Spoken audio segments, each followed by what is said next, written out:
বাংলাদেশের এই মুহূর্তে যে অবস্থাটা চলছে এটা যদি কেউ খুব সহজভাবে নেন তাহলে কিন্তু ভুল করবেন। আমার কাছে যে তথ্য সেটা হচ্ছে হিন্দুরা বাংলাদেশের এই যে শাহবাগ সহ বিভিন্ন জায়গায় তারা খুব সুপরিকল্পিতভাবে তারা জড়ো হওয়ার চেষ্টা করছে এবং এটার পেছনে মূলত কাজ করছে হচ্ছে আওয়ামী লীগ। আওয়ামী লীগ হিন্দুদের নামে হিন্দুদের ব্যানারে তারা জড়ো হবার চেষ্টা করছে এবং একটা বিশৃঙ্খলা তৈরি করার চেষ্টা করছে। সেখানে আপনারা দেখবেন এখন মানে এই গত 4-5 দিনের যে খবর, একটা দল তারা এরই মধ্যে আপনার কোন গার্মেন্টস কে খাবে, কোন দোকান কে খাবে, এগুলো নিয়ে নাকি কামড়াকামড়ি শুরু করে দিয়েছে। সো এগুলোর আগে না 15 বছর বহুত প্যাদানি খাইছেন। সো এই প্যাদানির কথা যেন মনে থাকে। প্যাদানি কিন্তু আবার খুব সহসাই খাইতে হবে যদি নাকি বেশি মানে লডর বডর করেন। হ্যাঁ, অতএব আপনাদেরকে এই এই যে মানে যেই একটা খারাপ সময় চলছে এটাকে খুব ঠান্ডা মাথায় কি করতে হবে। বাংলাদেশে কিন্তু এখন মানে স্বাভাবিক কোনো তত্ত্বাবধায়ক সরকার না, এটা মনে রাখতে হবে। এই দেশের ছাত্র জনতা সবাই মিলে একটা সরকার এনেছে এবং সেই সরকারটা আপনাদের মাথায় রাখা উচিত যে তাদের প্রতি জনগণের কতটা আস্থা, এই দেশের রাজনৈতিক দলগুলির প্রতি মানুষের কত ঘৃণা, কত অবিশ্বাস, এটা মাথায় রাখতে হবে। অতএব সেই বিশ্বাসটা নিয়ে আসতে হবে। বাংলাদেশে এখনো বিএনপি সবচাইতে জনপ্রিয় একটা দল। আমার বিশ্বাস সামনে বাংলাদেশে তারেক রহমানই প্রধানমন্ত্রী হবেন। আপনারা সুযোগ পাবেন। হ্যাঁ, এই যে এখন সময়টা চলছে না, এত মানে হিজিবিজি করেন না। খাওয়ার জন্য পেট তো খালি হয়ে আছে, কিন্তু এত তাড়াহুড়া করেন না। অল্প খায়েন, নাহলে আবার এই আওয়ামী লীগের মতো মুখ পুড়ে যাবে। এখানে শাহবাগে কারা আসছে, বিভিন্ন সীমান্তে গিয়ে গিয়ে কারা আপনার জড়ো হচ্ছে, বিভিন্ন জায়গা থেকে একটা সীমান্তের একটা জায়গার মধ্যে গিয়ে জড়ো হচ্ছে। সেখানে ইন্ডিয়া থেকে ক্যামেরা ট্যামেরা সব রেডি, সেখানে যা শুটিং শুরু হয়ে যাচ্ছে। সো আপনাদের একটা জিনিস বোঝা উচিত যে হিন্দুরা আজকে বলছে যে তারা হচ্ছে এখন সংখ্যালঘু। এই গত 15 বছরে হিন্দুরা এই দেশে কি করে নাই। গিয়ে মাদ্রাসায় গিয়ে তারা মাদ্রাসা বোর্ডের তারা চেয়ারম্যান হয়, মনে ছিল না তখন? এই দেশে মুসলমানদের উপরে কি নির্যাতন হয় নাই। বুরকা পরার কারণে মেয়েদেরকে বিশ্ববিদ্যালয় থেকে বের করে দেওয়া হয়েছে। মুসলমান সেজে মেয়েদের পেটে বাচ্চা দিয়ে ওপেনে তারা ফেসবুকের এই গ্রুপ বানিয়ে বানিয়ে তারা এগুলো করেছে। এগুলো নিয়ে আমার প্রোগ্রামও করা আছে একদম সুস্পষ্টভাবে। তাদের যেই আপনার কি বলে ফেসবুক গ্রুপ, সেই ফেসবুক গ্রুপের মধ্যে সুস্পষ্টভাবে সেখানে দেখানো হয়েছে যে কিভাবে তারা এই গ্রুপগুলো তৈরি করছে, কিভাবে বিভিন্ন মেয়েদেরকে টার্গেট করছে, কিভাবে সেই মেয়েদের সাথে শারীরিক সম্পর্ক করে বিয়ে করে বাচ্চা দিয়ে তারপর চলে যাচ্ছে। কোনো বিচার হয় নাই। কিন্তু এখন তো সেই সরকার নাই, নতুন যে সরকার, সেই সরকারের সময় তো এগুলোর বিচার হইতে হবে। তারা এখন সংখ্যালঘু বলে তারপর কান্নাকাটি করছে। এসব কান্নাকাটিতে লাভ হবে না। এই যারা এগুলো করেছে তাদেরকে যেখানে পাওয়া যায় সেখানে প্রতিহত করতে হবে। এত সুন্দর সাবলীল ভাষায় আমি কথা বলতে পারবো না, কারণ সবাই এখন মনে হচ্ছে যেন একটা একটা বিরাট একটা মানে মানবিক হয়ে গিয়েছে সবাই। এতদিন এই মানবতা কোথায় ছিল? যেদিন জামাত ইসলামের লোকজনকে 5-7 জনকে যে ই করা হলো, মিথ্যা মামলায় সাজায় তারপরে ফাঁসি দেওয়া হলো, সেগুলো কোথায়? 111-এ যখন এই দেশে সরকার আসে তখন ফালুর বাসায় এটা পাওয়া গিয়েছে, অমুক নেতার বাসায় এটা পাওয়া গিয়েছে, তারেক রহমান এই করেছে, হাওয়া ভবন এই করেছে, এসব নিয়ে দিনের সকাল থেকে রাত পর্যন্ত নিউজ দেখতাম। এখন সেই নিউজ কোথায়? সো বিএনপি কে মাথায় রাখতে হবে, এক টেলিভিশন নিয়ে 3 জন কারাকারি না করে ওই টেলিভিশনে যেসব সাংবাদিকরা ছিল এখনো পর্যন্ত চ্যানেলের সময় আপনার টকশো করে, কিভাবে সম্ভব? ওই ইয়ের সময় টেলিভিশনে খান মোহাম্মদ রুমেল, যারা কিনা বিএনপি নেতাদেরকে ডেকে নিয়ে নিয়ে তারপর অপমান করতো। অখিল পোদ্দার এখনো বাংলাদেশে স্বাভাবিকভাবে ঘুরে বেড়ায় কিভাবে? এই মঞ্জুরুল আলম পান্না, এগুলো আওয়ামী লীগের তেলাপোকা। এই মঞ্জুরুল আলম পান্নাদের মতো লোকজন এখন আবার যায় 21 টেলিভিশন। এরা স্বাভাবিকভাবে রাস্তায় ঘুরে কিভাবে?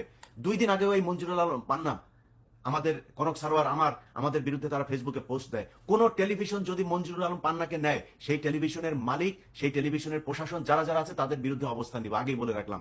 সো এগুলো খুব খুব সতর্কতার সাথে নিতে হবে। 15 বছরে কম কষ্ট করি নাই। এই দেশ আবারও এদের অধীনে থাকবে, এরা আবার স্বাভাবিকভাবে কাজ করতে পারবে, এটা কোনোভাবেই মেনে নেওয়া হবে না। কিছুক্ষণ আগে আপনার জায়গাটার নাম বলি আপনাদেরকে, লালমনিরহাট হাতীবান্ধা উপজেলার গোতামারি সীমান্ত। সেখানে প্রায় 500 মতো হিন্দু জড়ো হয়েছে।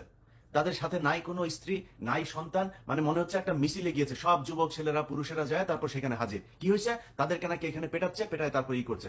ওই এলাকার মানুষজনের বক্তব্য দেখলাম। ওই এলাকায় হিন্দু এক চেয়ারম্যান আছে, তার বক্তব্য শুনলাম। সে বলছে যে এগুলো আমরা চিনি না, এদেরকে আমরা কাউকে চিনি না। তাহলে কারা ওইখানে গেল, কারা এই এই আয়োজন করলো কারা? আবার ওই পাশে বিএসএফ এর অফিসাররা সব হাজির মাইক টাইক নিয়ে। আমি একটা প্রোগ্রাম করছি, সেই প্রোগ্রামে আমি দেখাবো এই জিনিসগুলো যে কিভাবে হিন্দুরা ই করছে। আপনারা এত সহজে ভুলে গেলে হবে না। এরা গত 15 বছরে কতটা, একটা থানার ভেতরে একজন হিন্দু যদি থাকে, সে পুরো থানার মানে এসআই, হিন্দুর এসআই ওসি কে থ্রেট করে। একটা অফিসের ভেতরে একটা হিন্দু যদি থাকে, সে পুরো অফিসকে নিয়ন্ত্রণ করে। এই কয়দিন আগে একুশে টেলিভিশনের কথাই বলি, পীযূষ বন্দ্যোপাধ্যায় এখন পালিয়েছে। সে খবর শুনিয়ে এই কয়দিন আগে সে পালিয়েছে। সে জানতো যে একটা সমস্যা হতে যাচ্ছে, পালিয়ে সে চলে গিয়েছে। কিন্তু এই এতদিন ধরে বিভিন্ন প্রেজেন্টারদেরকে উত্ত্যক্ত করা, মেয়ে রিপোর্টারদেরকে উত্ত্যক্ত করা, এসব খবর আমাদের কাছে এসছে, কিচ্ছু বলতে পারি নাই। তো সেই হিন্দুরাই তো এখন আওয়ামী লীগ সেচ্ছে। আপনি ক্ষমতায় যখন থাকবেন তখন আপনি হিন্দু, আপনি ভারতের সরাসরি করবেন, অখণ্ড ভারত করবেন, সেই ঘোষণা দিবেন। তো এখন আপনি আবার সংখ্যালঘু হন কিভাবে? গোবিন্দ প্রামাণিক, তাকে যেখানে পাওয়া যায় সেখানে প্রতিহত করতে হবে, যেখানে পাওয়া যায়। আল্লাহর ওয়াস্তে এই ব্যক্তি বাংলাদেশকে অখণ্ড ভারতের অংশ করতে চেয়েছে। এখন যত সুন্দর করে কথা বলতে চায়, এগুলো সময় দেয়া যাবে না। আমার যে কষ্ট, আমার চাইতে বেশি কষ্ট এই ভারতের কারণে, এই হিন্দুদের কারণে আপনারা এখানে মানে সহ্য করেছেন। অতএব আপনাদেরকে এগুলো প্রতিহত করতে হবে। গোবিন্দ প্রামাণিককে খুব সহসা তাকে আইনের আওতায় আনতে হবে রাষ্ট্রদ্রোহিতার অভিযোগে। কারণ সে বলেছে প্রকাশ্যে, সেটার ভিডিও আছে, যে আমাদের এটা হচ্ছে তাদের পবিত্র কি মাটা, তাদের নামটাম বললো এটা আমার এই সেই হরিশঙ্করদের দেশ, অতএব এটা অখণ্ড ভারত এবং মোদী আমাদেরকে হেল্প করবে। গোবিন্দ প্রামাণিককে যেখানে পাওয়া যায় সেখানে প্রতিহত করতে হবে। আবারও বলছি, এই বদমাইশ হচ্ছে হিন্দু মহাজোট, হিন্দু যুবজোট, হিন্দু ছাত্রজোট, এই সবগুলো সংগঠন সে তৈরি করছে। আপনাদের মনে করার কোনো কারণ নাই আওয়ামী লীগ হিন্দু সব পালিয়ে গেছে। আওয়ামী লীগের কেউ পালাইতে পারে নাই, হিন্দুও পালাইতে পারে নাই। আওয়ামী লীগের সব মানে 80% আওয়ামী লীগের নেতা টেতা বিভিন্ন প্রশাসনে যারা ছিল সব ক্যান্টনমেন্টে আটক আছে। সো তাদেরকে হয়তো সেনাবাহিনী ঠিক ঠান্ডা একটা সময় হলে পুলিশের কাছে ছাড়বে। তাদের নিরাপত্তার কারণে তাদেরকে এখন ছাড়া হচ্ছে না। তাদের আম্মু কিন্তু তাদের কাউকে বলে নাই। এই যে অবস্থা, শেখ হাসিনা কিন্তু নিজের পরিবারটা নিয়ে আর কাছের কিছু লোকজন নিয়ে সে ভেগে গিয়েছে। কাউকে এই ঘোষণাটা দেওয়া যায় নাই, একটা ফেসবুক পোস্টও করে নাই যে এরকম পরিস্থিতি, তোমরা যে যার যার মতো নিরাপদ স্থানে চলে যাও। সবাই আটক আছে। আর যারা এলাকার যেসব নেতাকর্মী, তারা কিন্তু এখন খাপটি মেরে আছে। যদি সুযোগ পায়, এটা মনে রাখতে হবে, আপনারা যারা সাধারণ মানুষ করুক, বিএনপি করুক, জামায়াত করুক, আওয়ামী লীগের বাড়িঘর তো পোড়ানো হয়েছে, কোনো এমপির বাড়ি বাকি নাই, সবার বাড়িঘর পোড়ানো হয়েছে। তারা সুযোগ পাইলে আপনাদের কি করবে একটু মাথায় রাখতে হবে। সেটা মাথায় রেখে তারপরে এই যে স্বাধীনতা অর্জন হয়েছে, সেই স্বাধীনতাটাকে রক্ষা করতে হবে, এটা মনে রাখেন। হিন্দুরা এখন যতই সুন্দর করে সাজুক, তারা হচ্ছে গিয়ে আমি আমার ভিডিওতে পরে আমার অবস্থানটা আমি পরিষ্কার করি, আমি সাধারণ হিন্দুদের বিরুদ্ধে না। কোনো মুসলমান হিন্দু খ্রিস্টান বৌদ্ধ এরকম আলাদা করতে পারে না, তারা করেছে। হিন্দু বৌদ্ধ খ্রিস্টান ঐক্য পরিষদ করেছে। মুসলমানরা কি বাংলাদেশে নাই? 95% 90% মুসলমান। আর আপনি মুসলমান বাদ দিয়ে ঐক্য পরিষদ তৈরি করেন, কেমনে সম্ভব? কোন মুসলমান আপনাকে করেছে? কোন মসজিদের ইমাম আপনাকে গিয়ে জোর করে তারপরে হিন্দু বানাইছে? আমি নিজেও সেটা সমর্থন করি না, যদি কোনো হিন্দুকে শুধু হিন্দু হবার কারণে তার উপরে কোনো নির্যাতন করা হয়। কিন্তু আপনি আওয়ামী লীগ করবেন, আবার দুই দলের সময় আপনি সমানভাবে সুযোগ নেবেন, আর যখন আওয়ামী লীগ আসবে তখন আবার এই রাষ্ট্র ভেঙে তারপর ভারতের সাথে যুক্ত হওয়ার জন্যই করবেন। আমার এই ইউটিউব চ্যানেলে সেই প্রোগ্রাম আছে, মেয়েদেরকে পেটে বাচ্চা দিয়ে ভেগে যাও। এই তাদের এই যে হিন্দু মহাজোট, যুবজোট যা যা আছে, এগুলোতে আপনার সেই আমাদেরই একজন, আমি সেখানে তাদের গ্রুপে অ্যাড করিয়েছিলাম হিন্দু পরিচয় দিয়ে। তাদের যে চ্যাট, এক একজনের চ্যাট, গাজীপুরে যাও, গাজীপুরে গার্মেন্টস গুলোতে মেয়েদেরকে সহজে পটানো যায়, সেখানে গিয়ে তারপরে তারা মুসলমান সাজে, মুসলমান এক নাম দিয়ে তারপরে হিন্দু মেয়ে, এই মুসলমান মেয়েদের সাথে তারা প্রেম করে, প্রেম করে তারপরে পেটে বাচ্চা টাচ্চা দিয়ে চলে আসে। পরে জানা যায় যে সে এক ডাক্তার খুলনাতে, সে গিয়ে বলেছে যে আমি হচ্ছে গিয়ে আপনার মুসলমান, কলমা টলমা কিছু শিখে, নামাজ টামাজ শিখে তারপর যা বলে আমাকে মুসলমান বানান। তো মুসলমান মেয়েরাও তাদের চুলকানি বেশি, এই চুলকানির কারণে তারা যায় তার কাছে আপনার করে সবকিছু দিয়া টিয়া, তারপরে হাতায় দেখে যে জামাই তো হিন্দু। তো আপনি আগে কোথায় ছিলেন? তার পরিবারের খোঁজ নেবেন না? পরিবারের খোঁজ নিয়ে আপনি তার সাথে আকাম কুকাম করে কাপড় টাপড় খুলে পরে বাচ্চা নিয়ে নিলেন। তো এইভাবে তারা এগুলো করেছে।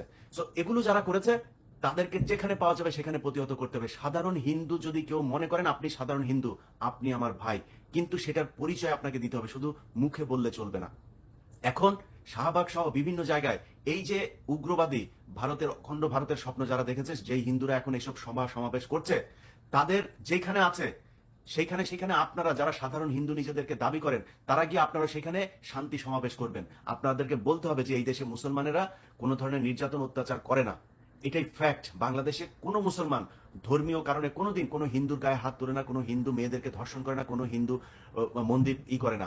আপনারা রয়ের এই এজেন্ডা বাস্তবায়ন করার জন্য মসজিদের ভেতরে আপনারা এই মন্দিরের ভেতরে আপনারা কোরআন শরীফ রেখে তারপরে বিশ্বকে জানানোর চেষ্টা করেছেন। এখানে প্রিয়া সাহা এসে তারপর ট্রাম্পকে বলে গিয়েছে যে নাকি 10 লক্ষ আপনার হয়ে গিয়েছে, 1 মিলিয়ন আপনার হিন্দুদের নাকি আপনার বাড়িঘর ছাড়া। অথচ সেই সময় হিন্দুরা বাংলাদেশের সবচাইতে বড় বড় পদগুলোতে তারা অবস্থান করছিল। কয়েকদিন আগে কথা মনে নাই? পঞ্চপল্লীর কথা মনে নাই? রাজবাড়িতে কি করেছে? সেখানে দুইটা ভাইকে শুধু কোনো কারণ ছাড়া, সেখানে তারা হিন্দু অধ্যুষিত, এই জন্য দুইটা ভাইকে আপনার মেরে ফেললো একটা নাটক সাজিয়ে। এগুলো তো আমরা ভুলে যাই নাই। এগুলোর হিসাব এই দেশের যে হিন্দুরা এগুলো করেছে তাদেরকে দিতে হবে। আমি মনে করি বাংলাদেশের ভাইয়েরা আল্লাহর ওয়াস্তে কারাকারি বাদ দিয়া স্বাধীনতাটা রক্ষা করেন, এখনো বিপদ আছে। আমি কিছুক্ষণ আগে গোয়েন্দা সংস্থার একজনের কাছে শুনলাম, সে আমাকে বললো যে ভাই একটা ভিডিও করেন, করে মানুষকে জানান যে এই হিন্দুদের ইয়েতে কিন্তু আপনার আওয়ামী লীগ আসছে। এবং আমি সেখানে কিছু বক্তব্য দেখলাম, কিছু টেলিভিশন নিউজ দেখলাম, সেখানে সময় টেলিভিশন এখনো সময় টেলিভিশনের মালিকের হাতে থাকে কেমন?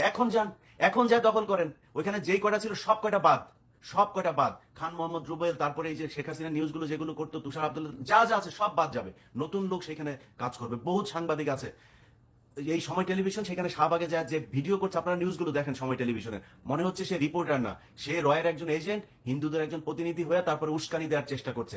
এদেরকে প্রতিহত করতে হবে। এইটা না করে তারপরে আপনারা যে যে যার যার মতো সুযোগ সুবিধা নিয়ে এর পরিচিত ও, ওর পরিচিত ও, ভাই ও তো আওয়ামী লীগ করলে অত বেশি খারাপ ছিল না, ওরে রাখেন। আওয়ামী লীগ করলেই তাকে রাখা যাবে না। এটা যদি না করেন, আমি ইলিয়াস হুসাইন আজকে বলে গেলাম, আজকে আগস্টের 11 তারিখ, খুব সহসায় আপনাদেরকে বিপদের সম্মুখীন হইতে হবে।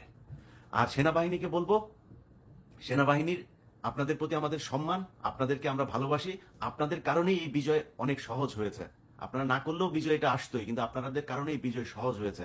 আপনারা আমাদের পাশে দাঁড়িয়েছেন। আপনাদের কাছে অনুরোধ, আপনারা আমার চাইতে, আমার কোনো কথায় ভুল হইতে পারে, আমার তথ্যে গ্যাপ থাকতে পারে, কিন্তু আপনি জানেন আসলে ক্যান্টনমেন্টে কি ঘটেছে, এই গত 15 বছরের রক কিভাবে আপনাদেরকে নিয়ন্ত্রণ করেছে।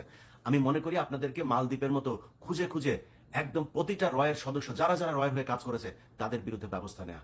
আর ক্যান্টনমেন্টে যেগুলি আছে, আওয়ামী লীগ যেগুলি আছে, ওগুলো একটু ছেড়ে দেন, জনগণ একটু বিচার করুক। সবাই ভালো থাকেন, আল্লাহ হাফেজ।